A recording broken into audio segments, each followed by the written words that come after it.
কাউকে গালাগাল দেওয়ার জন্য আমরা বামপন্থীরা লড়াই করছি না। আমরা বামপন্থীরা লড়াই করছি সামনের দিকে কতগুলো লক্ষ্যকে রেখে।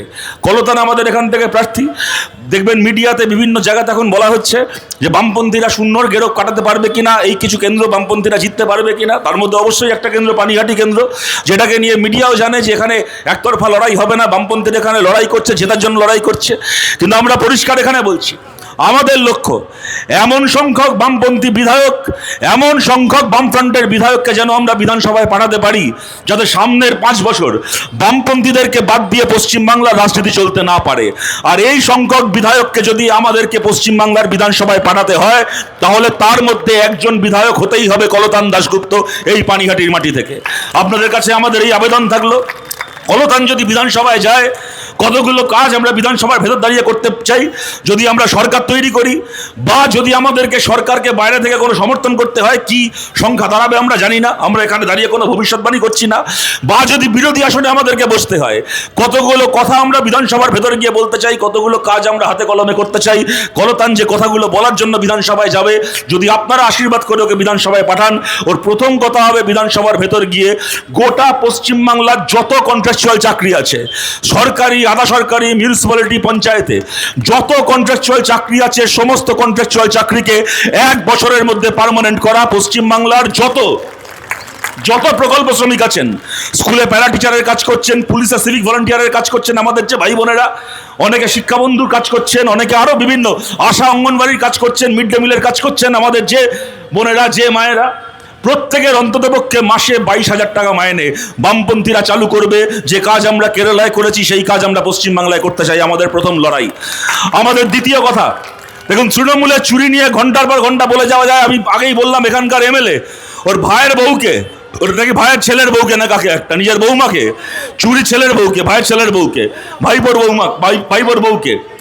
একদম। আর যদি ভাইপো কথাটা মুখ থেকে না চট করে বেরোয় না। পশ্চিমবাংলায় না আগে এগুলো খুব আদরের সম্বোধন ছিল, পিসি ভাইপো। এখন পশ্চিমবাংলায় পিসি ভাইপো কথাগুলো শুনলে মনে হয় গালাগাল দিচ্ছি কাউকে। যাক, ওই ভাইপোর বউকে চুরি, আবার ছেলের বউ হয়ে গেল। যাই হোক, ছেলের বউকে, ছেলের বউ না ভাইপোর বউ, কারণ একটা বউকে বাড়িতে চুরির চাকরিতে ঢুকিয়েছিল, ভেবেছিল সারা জীবন সে পায়ের ওপর পা তুলে চুরির চাকরির মাইনে পাবে। খেতে দিইনি, চুরির চাকরির মাইনে হজম করতে দিইনি, ঘাড় ধাক্কা দিয়ে বার করেছি চুরির চাকরি থেকে, ঘাড় ধাক্কা দিয়ে বার করেছি। আর খালি ঘাড় ধাক্কা দিয়ে বার করেছি তা না, টাকা মাইনে নিয়েছিল সুদ সহ, গলার ভেতর হাত ঢুকিয়ে সুদ সহ ওই টাকা ফেরত নিয়েছি। আপনাদেরকে বলছি, কিন্তু এইটা হতে পারে না যে দিনের পর দিন ওরা চুরি করেই যাবে, চাকরি বিক্রি করেই যাবে, আর আমরা তার বিরুদ্ধে খালি মিটিং মিছিল করব আর মামলা করব। একটা করে প্যানেল বাতিল হবে, আবার নতুন একটা প্যানেল আসবে, সেখানে আবার চুরি হবে, সেখানে আবার টাকা খাওয়া হবে, আবার মামলা হবে, আবার প্যানেল বাতিল হবে। এই চোর পুলিশ খেলা 15 বছর চলছে, এবার এটাকে শেষ করতে হবে। ওদের চুরির বিকল্প আমাদের মামলা আর মিটিং মিছিল নয়, ওদের চুরির বিকল্প হচ্ছে সরকারি চাকরিতে স্বচ্ছ নিয়োগ। পশ্চিমবাংলার সরকারি চাকরিতে স্বচ্ছ নিয়োগ ফেরাবে কলতানের, পশ্চিমবাংলা সরকারি চাকরিতে স্বচ্ছ নিয়োগ ফেরাবে বামপন্থীরা। আপনাদের সবার কাছে আবেদন করছি, এই কাজ করতে আপনারা আমাদের পাশে দাঁড়ান। এবং খালি সরকারি স্কুল নয়, প্রাইভেট স্কুলের ক্ষেত্রে পড়াশুনোর খরচা, প্রাইভেট হাসপাতালের ক্ষেত্রে চিকিৎসার খরচা আপনারা দেখছেন বাড়তে বাড়তে কোথায় গিয়ে পৌঁছেছে। সাধারণ মানুষের সাধ্যের বাইরে চলে গেছে। নিজের ছেলেকে মেয়েকে একটা প্রাইভেট স্কুলে ভর্তি করানো মানে বাবা মার জীবনের সমস্ত শখ আহ্লাদের ওখানেই ইতি। যদি কাউকে 60-65 বছর বয়সে গিয়ে একটা প্রাইভেট হাসপাতালে 10-12 দিন ভর্তি থাকতে হয়, 3-4 দিনের মাথায় মেডিক্লেম যা আছে শেষ হয়ে যাবে, ইন্স্যুরেন্সের লিমিট ছুঁয়ে যাবে। তারপরে সে ফিক্সড ডিপোজিট ভেঙে, তার দরকার হলে গয়না বিক্রি করে, লোকের কাছে হাত পেতে টাকা ধার নিয়ে, টাকা দিয়ে হাসপাতাল থেকে বাড়ি ফিরতে হবে। আমরা বলছি, পশ্চিমবাংলার প্রাইভেট স্কুলে পড়াশুনোর খরচা, প্রাইভেট হাসপাতালে চিকিৎসার খরচাকে নিয়ন্ত্রণ করার জন্য আমরা পশ্চিমবাংলার বিধানসভায় বিল পাস করাতে চাই। আপনারা বলুন, এই বিল আসা দরকার কি দরকার নেই? আপনারা বলুন, এই যারা তৃণমূলকে সমর্থন করেছেন, এটাকে বিজেপিকে সমর্থন করেছেন, আপনাদের কাছেও আবেদন করছি, বলুন আপনাদের পরিবারের জন্য এই বিল বাংলার বিধানসভায় দরকার কি দরকার নেই? যারা তৃণমূল সমর্থক আছেন, যারা বিজেপি সমর্থক আছেন, আপনারা আমাদের শত্রু নন। আমাদের লড়াই তৃণমূলের কতগুলো চোর নেতার বিরুদ্ধে, বিজেপির কতগুলো দাঙ্গাবাজ খুনি নেতার বিরুদ্ধে। তৃণমূলকে ভোট দেওয়া, বিজেপিকে ভোট দেওয়া কোনো সাধারণ মানুষ আমাদের শত্রু নন। আপনাদেরকেও বলছি, এই কাজ আপনারাও জানেন। আমাদের বিরুদ্ধে আপনাদের 10টা অভিযোগ থাকতে পারে, আমাদের বিরুদ্ধে আপনাদের 10টা বিরোধ থাকতে পারে, কিন্তু এই কাজ একমাত্র আমরা বামপন্থীরা করতে পারি। কারণ এই সমস্ত প্রাইভেট মালিকদের কাছে আমরা হাত পাতি না, এই সমস্ত প্রাইভেট কোম্পানির দু পয়সায় আমরা খাই পড়ি না, তাই এই মালিকগুলোকে আমরা দুয়ানা পুছি না। একমাত্র আমরা পারি এদের মুনাফাখুরির সামনে দাঁড়াতে। এই তৃণমূলের নেতাগুলোকে, কাউন্সিলরগুলোকে দেখছেন এই সমস্ত ব্যবসাদারদের কাছে হাত পেতে ওদের খালি দল চলে তাই নয়, ওদের ঘর সংসার চলে। আপনাদের পানিহাটির কোনো তৃণমূলের কাউন্সিলরকে জিজ্ঞেস করুন, ও মনে করে বলতে পারবে না বাড়ির শেষ কোন আসবাবটা মাইনের টাকায় কিনেছে। সমস্ত চুরির টাকায়, তোলাবাজির টাকায় এদের ঘর সংসার চলে। এরা জীবনে পারবে না এদের এই মুনাফাখুরি বন্ধ করতে। আমরা পারবো। এই বিল আমরা বাংলার বিধানসভায় আনবো। কলতানকে আপনারা বিধানসভায় পাঠান যাতে এই বিল বিধানসভার ফ্লোরে দাঁড়িয়ে আনতে পারে। তার পাশাপাশি বলছি, সরকারি স্কুলে আপনারা জানেন বামফ্রন্ট সরকার ৭৭-এর আগে বলেছিল আমরা সরকারে আসলে 8 ক্লাস পর্যন্ত, ক্লাস 8 পর্যন্ত সরকারি স্কুলে পড়াশোনা ফ্রি করব। সরকারে এসছিলেন জ্যোতি বসু, প্রমোদ দাশগুপ্ত, বামপন্থীরা সরকারে এসছিল। ম্যানিফেস্টোয় বলা হয়েছিল 8 ক্লাস পর্যন্ত পড়াশোনা ফ্রি হবে। সরকারে এসে প্রথম বছর ক্লাস 8, 2 বছরের মধ্যে ক্লাস 10, তার 1 বছরের মধ্যে পশ্চিমবাংলার সরকারি স্কুলে 12 ক্লাস পর্যন্ত, ক্লাস 12 হায়ার সেকেন্ডারি লেভেল পর্যন্ত পড়াশোনা ফ্রি হয়েছিল এই পশ্চিমবাংলায়। আর এইবার আমরা বলছি বাংলার বিধানসভায় গিয়ে আমাদের পরের লক্ষ্য হচ্ছে পশ্চিমবাংলার সরকারি কলেজ আর বিশ্ববিদ্যালয় মাস্টার ডিগ্রি পর্যন্ত পড়াশোনা সম্পূর্ণ ফ্রি হবে। বিনা পয়সায় মাস্টার ডিগ্রি পর্যন্ত বাংলা ছেলেমেয়েরা পড়াশোনা করবে। এই আইন আমরা বিধানসভায় আনতে চাই। এই কাজ করার জন্য আপনারা কলতানকে বিধানসভায় পাঠান। আরজি করের আন্দোলন নিয়ে আমার নতুন করে বলার কিছু নেই। আপনারা রাতের পর রাত জেগেছেন গোটা বাংলার সঙ্গে, কিন্তু প্রশ্নটা খালি এখানে একটা ধর্ষণ খুনের প্রশ্ন নয়। 100 বার একটা ধর্ষণ খুন থেকে সেই আন্দোলন শুরু হয়েছিল, কিন্তু আরজি করের আন্দোলন আরও অনেক প্রশ্ন তুলেছিল, যে প্রশ্নগুলো অনেক দিন বকেয়া ছিল আমাদের সমাজে, আমাদের চারপাশে, আমাদের রাজ্যে, আমাদের দেশে, আমাদের পৃথিবীতে। এই প্রতিটা আরজি কর আন্দোলনের বুক থেকে উঠে আসা এই প্রতিটা প্রশ্নের জবাব দেবে বাংলায় বামপন্থীরা। আমরা বলছি পশ্চিমবাংলার বিধানসভায় গিয়ে আমাদের পরের লক্ষ্য হবে পশ্চিমবাংলার সিলেবাস ব্যবস্থাকে ঢেলে সাজানো। আমরা বাংলায় স্কুল স্তর থেকে সিলেবাস ব্যবস্থায় এমন পরিবর্তন আনতে চাই যে এই বাংলায় একটা ছোট ছেলেও যখন স্কুলে পড়াশুনো করে বড় হবে, একটা ছেলেও যখন পুরুষ হয়ে বড় হয়ে উঠবে, সে যেন তার স্কুলের শিক্ষায়, তার সামাজিক শিক্ষায়, পারিবারিক শিক্ষায় এমনভাবে শিক্ষিত হয় যে একজন ছেলেও যেন মেয়েদেরকে সম্মান করার মানসিকতা নিয়ে মানুষ হয়ে ওঠে, বড় হয়ে ওঠে। কোনো ছেলেরও যেন কথায়, বার্তায়, চাল চলনে, কোনো চোখের চাউনিতে, কোনো হাতের অঙ্গভঙ্গিতে তার আশপাশের কোনো মহিলার জন্য সেটা একটা অস্বস্তির কারণ না হয়ে দাঁড়ায়। স্কুল স্তর থেকে ছেলেদেরকেও প্রকৃত মানুষ করার মতো করে শিক্ষা, নতুন করে লিঙ্গ সাম্যের শিক্ষা স্কুল স্তর থেকে আনবো আমরা বাংলায় বামপন্থীর। এবং তার পাশাপাশি লোকসভা ভোটের আমাদের ম্যানিফেস্টোয় ছিল, আমরা একটা লক্ষ্য সামনে রেখেছিলাম। আমরা কোনো আসন জিততে পারিনি লোকসভায়, কাজটা আমরা হাতে কলমে করতে পারিনি। এইবার বিধানসভায় এটা আমাদের সামনের লক্ষ্য। যেখানে যেখানে আমাদের বামপন্থী আমাদের প্রার্থীরা জিতবেন আপনাদের আশীর্বাদে, সেটা পানিহাটিতে কলতান হতে পারে, সেটা উত্তর দমদমে দীপশিতা হতে পারেন, সেটা মানস মুখার্জি হতে পারেন, কামারহাটিতে দেবজ্যোতি দাস হতে পারেন, খড়দাতে সায়নদীপ মিত্র হতে পারেন, বরানগরে, যেখানে যেখানে আমাদের প্রার্থীরা জিতবেন আমাদের প্রত্যেকজন এমএলএ যারা বিধায়ক হবেন আমাদের দল থেকে, তার বিধায়ক তহবিলের যে 5 বছরের মোট টাকা, এই মোট টাকার 3 ভাগের 1 ভাগ টাকা বরাদ্দ করবেন তার এলাকায় আলাদা করে মহিলাদের উন্নয়নের জন্য বিভিন্ন প্রকল্পে, বিভিন্ন স্কিমে আমাদের প্রত্যেকজন বিধায়ক এই টাকা বরাদ্দ করবেন। এবং আমাদের আরও অনেক কথা বলার রয়েছে। আমাদের ম্যানিফেস্টো কদিনের মধ্যে আমরা চেষ্টা করব মোবাইলের মাধ্যমে, সোশ্যাল মিডিয়ার মাধ্যমে এবং অবশ্যই বাড়ি বাড়ি গিয়ে হাতে হাতে পৌঁছে দিতে। কিন্তু এই ম্যানিফেস্টোর শেষ যে কথাটা এখানে বলতে চাই আপনাদের কাছে, আমাদের বক্তব্য দেখুন, আপনারা দেখছেন আমাদের দেশে, আমাদের রাজ্যে ধর্ম এখন একটা ব্যবসার পণ্য হয়েছে। কিন্তু আপনারা যারা দূর থেকে আমাদের কথা শুনছেন, আপনাদের সবাইকে জিজ্ঞেস করছি, আর যদি প্রশ্ন করি 34 বছর বামফ্রন্ট সরকার চলেছে, আমাদের ভালো কি, আমাদের খারাপ কি, আমাদের সাফল্য, ব্যর্থতা, দোষ, ত্রুটি আপনারা সব জানেন।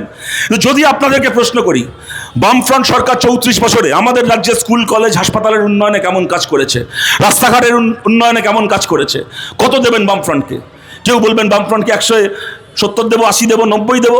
কেউ হয়তো বলবেন বামফ্রন্টকে 10 দেবো, 5 দেবো, 2 দেবো, তাও কেউ বলতে পারেন। যদি জিজ্ঞেস করি বাংলায় যাতে অনেক চাকরি বাকরি হয়, কলকারখানা হয়, আইন শৃঙ্খলা ভালো থাকে, এই পরিবেশ বজায় রাখার প্রশ্নে বামফ্রন্টকে 100-এ কত দেবেন? আবার কেউ বলবেন 70, 80, 90, কেউ বলবেন 2, 3, 4, 5 দেবো, 0 দেবো, কেউ বলতে পারেন। কিন্তু যদি প্রশ্ন করি 34 বছর আমাদের রাজ্যে বামফ্রন্ট সরকার চলেছে। এই 34 বছর যেন আমাদের রাজ্যের প্রত্যেকজন মানুষ নিজের ইচ্ছে মতো নিজের ধর্ম পালন করতে পারেন, এই প্রশ্নে, এই পরিবেশ বজায় রাখার প্রশ্নে বামফ্রন্টকে 100-এ কত দেবেন? আমাদের অতি বড় শত্রুকেও বলতে হবে এই প্রশ্নে বামফ্রন্ট সরকারকে আমরা 100-এ 100 দেব, একটা নম্বর কেউ কাটতে পারবে না। আমরা কোনোদিন ইমাম ভাতা দিইনি, কিন্তু আমাদের সরকারের সময় মুর্শিদাবাদ, এই আমাদের আসানসোলের ইমাম সাহেবের মতো কোনো ইমামকে নিজের সন্তানকে দাঙ্গায় হারাতে হয়নি। আমরা কোনোদিন ইমাম ভাতা যেমন দিইনি, আমরা তেমন কোনোদিন পুরোহিত ভাতাও দিইনি, আমরা কোনোদিন পূজা কমিটিকে চাঁদা দিইনি।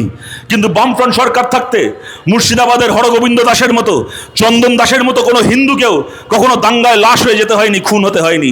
আমরা বলছি বামপন্থীদের পাশে দাঁড়ান, আমরা ধর্মনিরপেক্ষতায় বিশ্বাসী। আমরা কমিউনিস্টরা ভারতকে আমাদের শেষ রক্তবিন্দু দিয়ে ধর্মনিরপেক্ষ রাখতে চাই, কিন্তু আমাদের কমিউনিস্টদের কাছে ধর্মনিরপেক্ষতা মানে নাস্তিকতা নয়, আমাদের কাছে ধর্মনিরপেক্ষতা মানে পরমত সহিষ্ণুতা। আমরা ধর্মের বিরোধী নই, আমরা পুজোর বিরোধী নই, আমরা নামাজ পড়ার বিরোধী নই, আমরা মন্দির মসজিদের বিরোধী নই। খালি আমাদের বক্তব্য, মানুষ নিজের ইচ্ছে মতো নিজের ধর্ম পালন করবেন, কেউ জোর করে অন্যের ধর্মকে অপমান করতে যাবেন না, আক্রমণ করতে যাবেন না। এইটুকু কাজ আমরা করেছিলাম বাংলায়।